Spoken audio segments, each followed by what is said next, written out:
This is the North American sycamore. Very tough tree, grows very fast, very well.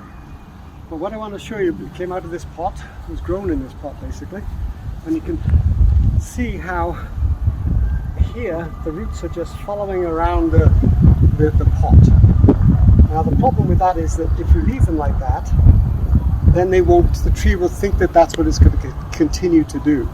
So what we do is we gently pull them apart and we tear them if we have to, it's no big deal. So that they start, the indicator to the root system is something has changed. Right? So I'm going around and I'm just disturbing and pulling these out, right? Just like that. And it doesn't have to be done too much because fortunately with this plant, it hasn't been in the pot too long. It was replanted with new material here, and the roots have grown into it very well. But it's not become too root bound. It's just a little bit root bound, nothing too special. You see how long that root is there? Lovely long root, but now it can be, when I plant this in a minute, that root will be out here instead of being stuck underneath the plant, underneath the root ball. That's why we do this. We take it apart, we tell the tree things have changed, just get ready to start growing. So there we are, we've got a nice bunch of root down there. So this white pine, it was grown in a field like I said, and then they put it into this basket. The reason they put it into a metal basket is so the roots do not get vibrated or torn apart, because it hasn't grown in the same way as that pot has. Right? This is different. Okay, I've cut off all the string now. The next thing I have to do is to undo the wrapping of the sacking around the tree trunk. It must be removed, because if we do not remove it from around the tree trunk, it creates dampness, and that'll attack the cambium of the tree. So we have to take that off.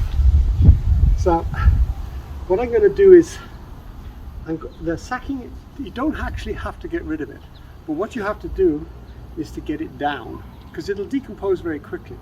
So once we've got it away from the base of the tree, you can actually see how damp it is around the tree here where it's watered. That, if you do not take the sacking away, that's going to cause a lot of problems for the tree in the future. What I'm going to do now is cut off the top part of the basket. You mustn't take all the basket off, because if you do, you're going to cause the whole root ball to be disturbed. And when you disturb the root ball, what you're going to do is cause the roots to be disconnected from the soil. We don't want that at this point. They have to grow out from it. So I'm going to cut off basically the top level of this basket.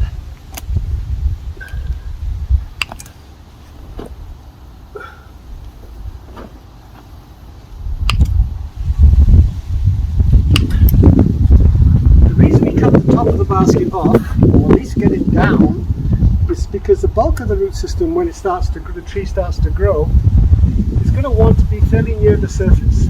There will be some deeper roots, but in the beginning it'll be higher up in the plant. So one of the advantages of doing a pocket woodland is that we can do this very easily. When we plant the tree into the level with the ground like we saw with that first tree, what happens is that it's very hard to cut these off, and you'll often find that they're left on. And when that happens, we're causing a future problem, because these can cause strangulation of those top roots. Because like I said, when the tree flares like that, in subdivision soils, the roots are often very high. When we have these metal constrictions, when the tree in 30-40 years time is stuck between that metal, it can often get strangled.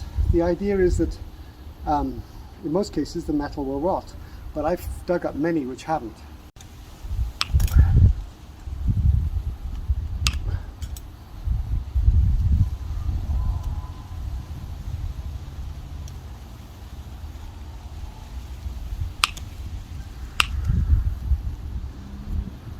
Okay, so now we've got the metal down here. You can see that it's loose but down.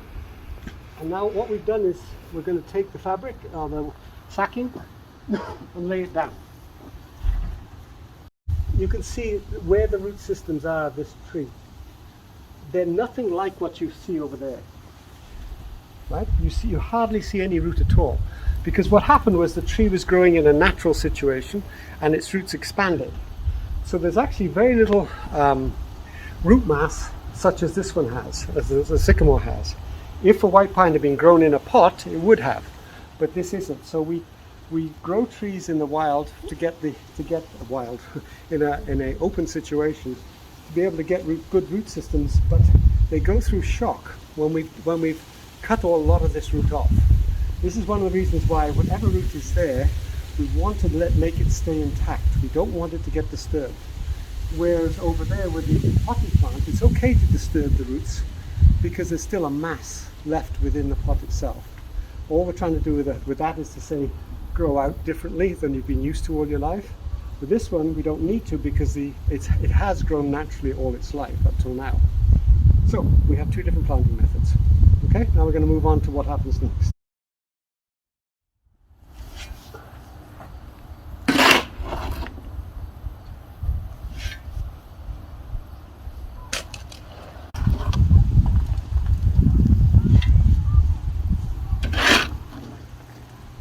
So this is to raise the grades up now so that we can actually increase the amount of soil which the plant has to begin with as it adapts to its new site.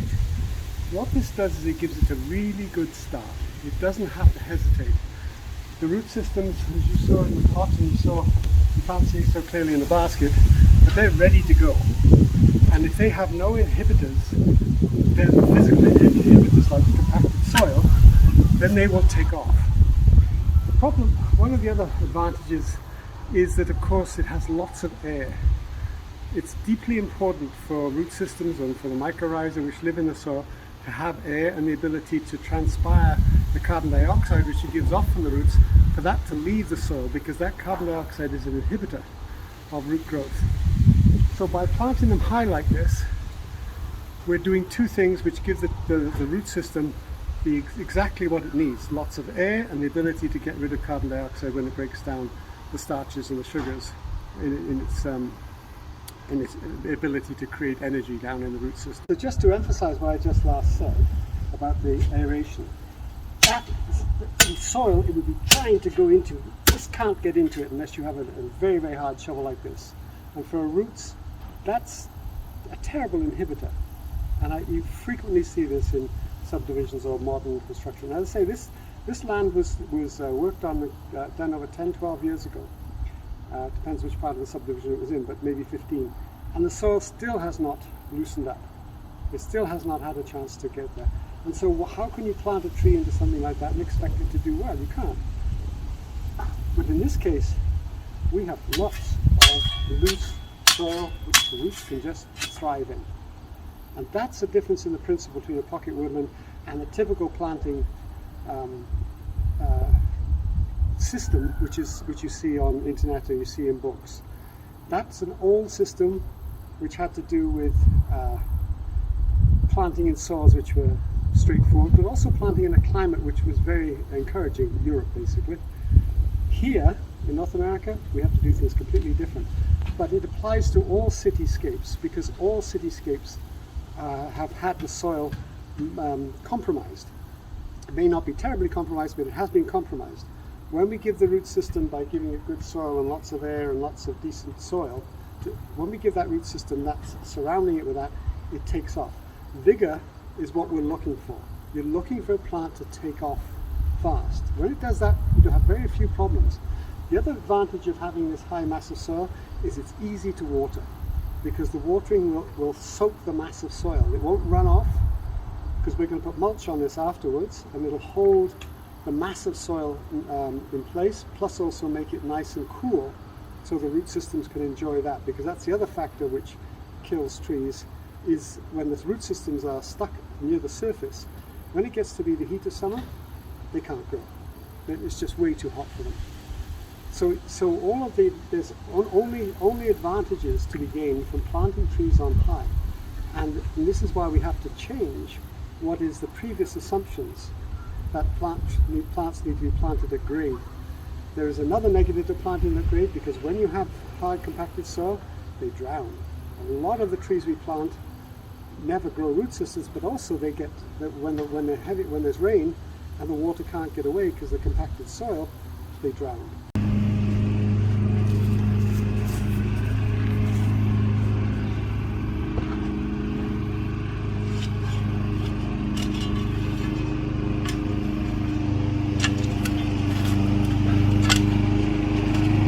Okay, here you can see that the trees are now in their homes, and we're putting the final layer of mulch down, and we put other perennials and yews and junipers to give the contrast with the trees themselves, but also to give a foundation.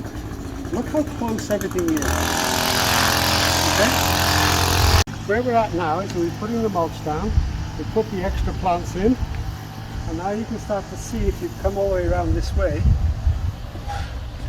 that the mulch, where the soil is and where the mulch is holding it in place, that's the combination which enables us to build this high and enables the plants to be able to do all the things that we want them to do.